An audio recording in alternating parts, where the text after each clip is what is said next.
नमस्कार, मी भार्गवी गव्हाणे आज तुमच्या समोर एक पात्री नाट्यछटा सादर करणार आहे।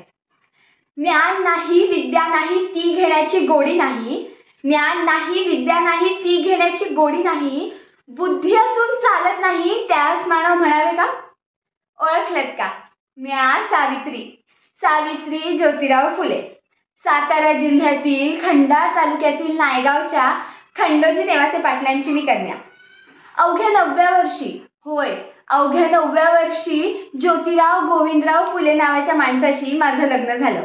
आणि हळूहळू मला कळायला लागलं की ज्या माणसाशी माझं लग्न झालंय तो कोणी सर्वसाधारण माणूस नाहीये, तर या जगाला ऊर्जा देणारा एक क्रांती सूर्यच आहे।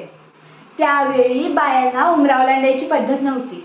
बाईच्या जातीनं कसं आपण बरं, आपलं घर बरं आणि घरातली चूल, स्त्री पुरुष उच्च नीच असा लई भेदभाव होता। पण ह्या सर्वांवर एकच उपाय होता, ते म्हणजे शिक्षण। शिक्षणाचा ध्यास हा एकच खुश होता ज्योतिरावांच्या मनात।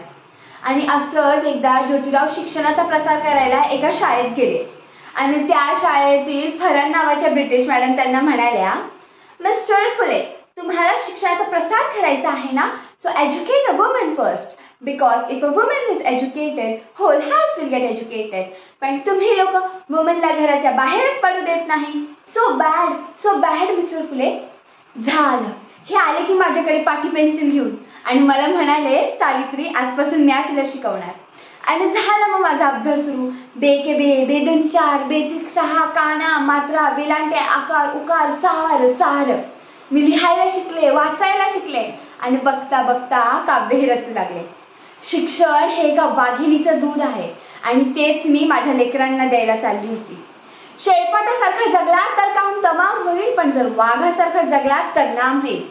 पण समाजात मात्र धर्म बुडाला अशी कोल्हेकोई सुरू होती। अहो, एखाद्या सामान्य माणसाने शिक्षण घेतलं यात कोणाचा धर्म बुडतोय? इतका तकलादू असू शकतो का हा धर्म? अहो, धर्मासाठी माणूस असतो का? माणसासाठी धर्म। मी शाळेत जाताना रोज शेण फेकलं, मी सहन केलं, शिव्या दिल्या, थुंकले, तरीही मी सहन केलं। पण आता माझ्या सहनशीलतेचा अंत झाला होता। एक दिवस असाच एक घटिंगण माझ्या समोर येऊन म्हणतो, ए तिवळे, कुठं निघालीस? आधी आमच्या पोळीबाईंना शिकवणं बंद कर बघू। तुला तुझी आबरू प्यारी का ते शिक्षण? कदाचित त्याला माहीत नसावं, आम्ही सुद्धा ज्योतिराव पैलवान यांच्या पत्नी होतो। असा हात घेतला आणि सांगून त्याच्या कानाखाली वाजवली, सुनावलं, आज आला थोबाड फुटलंय, पुन्हा जर आलास तर तुझ्या रक्तानं ही धरती रंगवेल। स्त्री कोणत्याही जातीची व धर्माची असो, ती नेहमीच अन्यायाची बळी ठरत आलेली आहे। अहो, एखाद्या स्त्रीचा नवरा मेला तर तिने सती जायचं? आता नवरा मेला ह्यात तिचा काय दोष असतो बरं? आणि यासाठीच आम्ही आवाज उठवला। इंग्रजा सरकारांकडे मागणी सुद्धा केली आणि इंग्रजा सरकारांनी सती प्रथा, बालविवाह अशा चुकीच्या रूढी परंपरांना बंद केलं। आणि अशातच विधवा महिला काशीबाई यांच्या मुलाला आम्ही दत्तक घेतलं आणि त्याचं नाव ठेवलं यशवंत। त्याच्या दूर पावलांनी कसं आमचं अंगण भरून जायचो।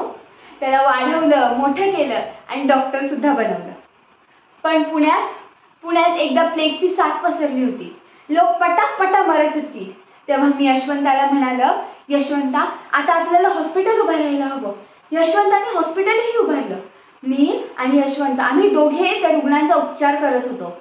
पण प्लेग हा संसर्गजन्य होता, त्यामुळं तो कधी ना कधी मला होणार होता, माझ्या यशवंतालाही होणार होता। पण मुळीच आम्ही जगलोय समाजासाठीच ना, आणि ह्या समाजाची सेवा करत असताना जरी मरण पत्कारले तरी मरणाचं स्वागत आहे रे। अहो, सावित्रीची मी सावित्रीबाई झाले, सावित्रीबाईची सावित्रीमाईही झाले। बघता बघता आमच्या 18 शाळा सुरू झाल्या। सती प्रथा, केशवपण, बालविवाह अशा चुकीच्या रूढी परंपरांवर आम्ही आवाज उठवला, कारण आनंद होता तो आयाबाया शिकण्याचाच। म्हणून म्हणे, विद्येविना मती गेली, मतीविना नीती गेली, विद्येविना मती गेली, मतीविना नीती गेली, नीतीविना वित्त गेले, वित्तेविना शूद्र खचले, नीतीविना वित्त गेले आणि वित्तेविना शूद्र खचले। आणि एवढा अनर्थ एका अविद्येने केले। होय, आणि एवढा अनर्थ एका अविद्येने केले। म्हणून मुलींना वाढवा, मुलींना शिकवा, कारण जर एक मुलगा शिकला तर तो एकटाच शहाणा होतो, जर एक मुलगा शिकला तर तो एकटाच शहाणा होतो, पण जर एक मुलगी शिकली तर ती संपूर्ण घराण्याला शहाणी करते। म्हणून मुलींना वाढवा, मुलींना शिकवा आणि ह्या देशाची साक्षरता वाढवा। धन्यवाद।